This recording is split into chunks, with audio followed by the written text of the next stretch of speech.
یہ بھی میری قوم کا بہت بڑا المیہ ہے. کتنے سال سے پڑھ رہے ہیں؟ 40 سال سے. کتنے سال سے؟ 35 سال سے. کتنے سال سے؟ 50. سجدہ کن کن ہڈیوں پہ کرنا اور کتنی ہڈیوں پہ کرنے کا حکم ہے؟ حدیث پاک میں سجدے کا کوئی طریقہ بتایا ہے نا. کتنی ہڈیوں پہ سجدہ کیا جاتا ہے نہیں معلوم. مولانا جب بچپن میں مسجد گئے تھے تو سب کو جیسے سر زمین پہ رکھتے دیکھا، ہم نے بھی رکھنا شروع کر دیا. تجارت سیکھ کر کریں گے، بائک سیکھ کر چلائیں گے، کمپیوٹر سیکھ کر چلائیں گے، موبائل سیکھ کر چلائیں گے، سارے کام سیکھ کر کریں گے، اور اللہ کی عبادت بغیر سیکھے. اور کیا کہیں گے؟ ارے مولانا چھوڑو، یہ کیا لوگوں کو باریکی میں پھنسا رہے ہو تم لوگ.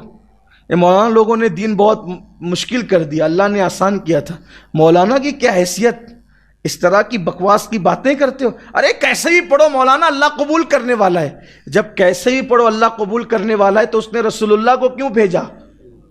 وہ کہہ دیتا پڑھو جیسی مرضی آئے ہم قبول کر لیں گے. نہ، اس نے کیا کہا؟ اس نے یہ کہا اطیعوا اللہ و اطیعوا الرسول، اطاعت کرو اللہ کی اور اس کے رسول کی. اور رسول نے کیا فرمایا؟ کیسے بھی پڑھو والی قبول نہیں ہوگی. صلو کما رأیتمونی اصلی، نماز ایسے پڑھو جیسے مجھے پڑھتا ہوا دیکھتے ہو. جیسے میں پڑھتا ہوں اس طرح مجھے دیکھ کر پڑھو. اپنی مرضی سے نہیں چلے گی. تو کہیں ہماری وضو میں کمی تو نہیں ہے، ہمارے غسل میں کمی تو نہیں ہے، ہماری نماز میں کمی تو نہیں ہے، کیونکہ ہم نے کبھی سیکھا ہی نہیں. آپ کو بتا دیتا ہوں، اللہ کے رسول علیہ السلام نے فرمایا مجھے 7 ہڈیوں پہ سجدہ کرنے کا حکم دیا گیا ہے. میں 7 ہڈیوں پہ سجدہ کرتا ہوں. 2 ہڈیاں پنجوں کی، 2 ہڈیاں گھٹنوں کی. کتنی ہو گئی؟ کتنی ہو گئی؟ 4. 2 ہڈیاں آپ کے ہاتھوں کی. کتنی ہو گئی؟ اور 1 ہڈی جی نہیں، ناک کی ہڈی کو تو مجازن ہڈی کہتے ہیں، اور ناک میں ہڈی جس اعتبار سے یہ پیشانی. حالانکہ ناک کا لگنا بھی، زمین پر ناک کا لگنا بھی یہ فرضے میں سجدے میں لازم قرار دیا گیا ہے. اگر آپ کی ناک کا یہ حصہ، آپ کی ناک کا یہ حصہ زمین سے مس نہیں ہوتا تو آپ کا سجدہ نہیں ہوتا. اللہ کے رسول علیہ السلام نے کہا کہ مجھے یہ پیشانی کی ہڈی گنی گئی ہے سجدے میں، ناک کی ہڈی اگرچہ نہیں گنی گئی ہے، لیکن اس کو احناف کے نزدیک سجدے میں لگانے کا حکم ہے کہ اگر آپ نے نہیں لگایا. حالانکہ جو امام شافعی، امام مالک اور دوسرے ائمہ ہیں ان کے نزدیک سجدے کے احکامات الگ ہیں، لیکن یہ 7 ہڈیوں کے قائل وہ بھی ہیں. تو اللہ کے رسول علیہ السلام نے فرمایا. اس کے بعد سجدے میں آپ کتنی دیر تک رہیں، کیا پڑھیں، رکوع میں کتنی دیر تک رہیں، کیا پڑھیں، قیام کیسے کریں.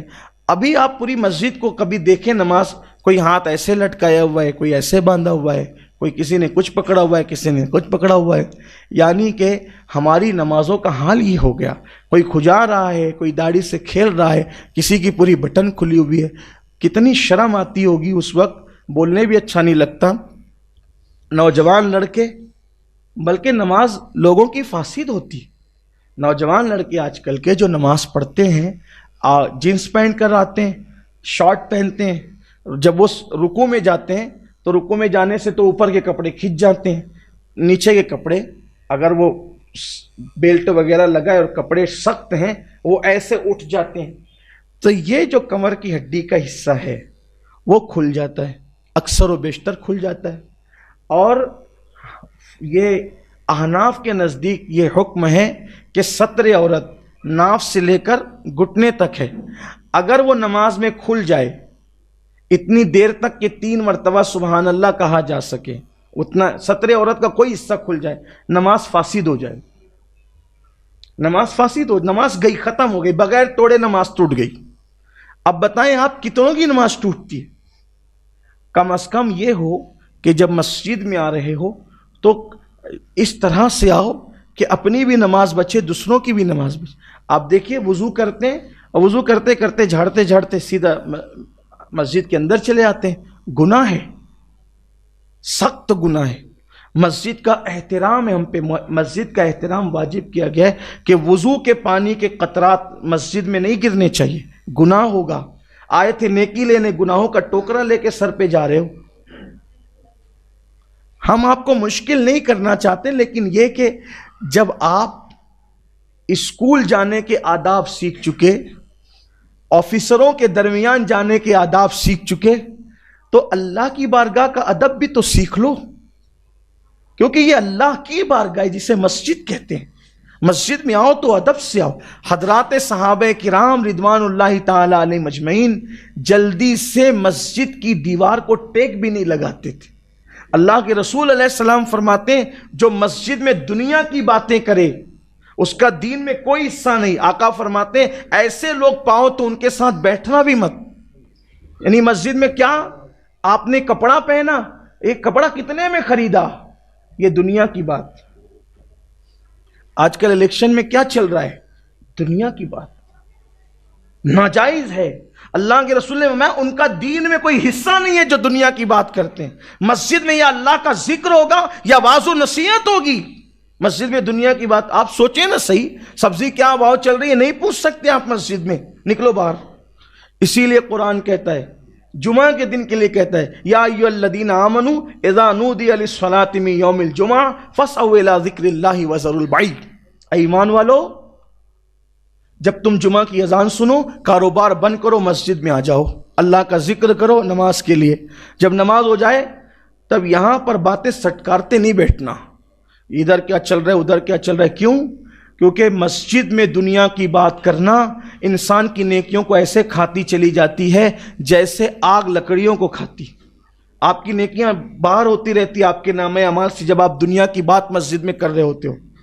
یا اللہ کا ذکر کرو یا مسجد میں عبادت کرو، ورنہ پھر قرآن کیا کہتا ہے جب جمعہ کی نماز ہو جائے تو کیا کرو، فَإِذَا قُضِيَتِ الصَّلَاةُ فَانتَشِرُوا فِي الْأَرْضِ، فَإِذَا قُضِيَتِ الصَّلَاةُ فَانتَشِرُوا فِي الْأَرْضِ، مسجد سے باہر نکل جاؤ، جب نماز پڑھ لو مسجد سے باہر نکل جاؤ۔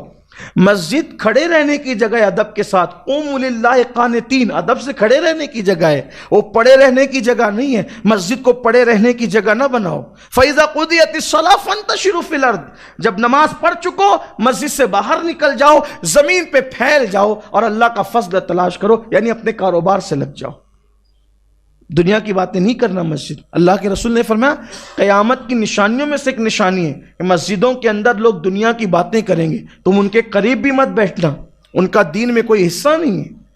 تو بات میں اپنی ختم کر لوں، وہ 15 باتیں، لیکن اگر اس کو کریں تو بہت وقت جائے گا۔ لیکن یہ ایک بات جو کہہ رہا تھا کہ روزی کی تنگی کا اللہ اس کو شکار کر دیتا ہے۔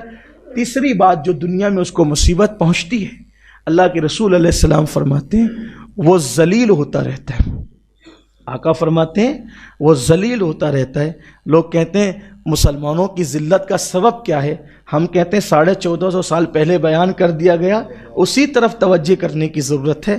بہت کوئی نئی چیز لانے، کوئی مفکر اب کوئی بات ہمیں نئی نہیں دے گا، کوئی مقرر ہمیں کوئی بات نہیں دے گا۔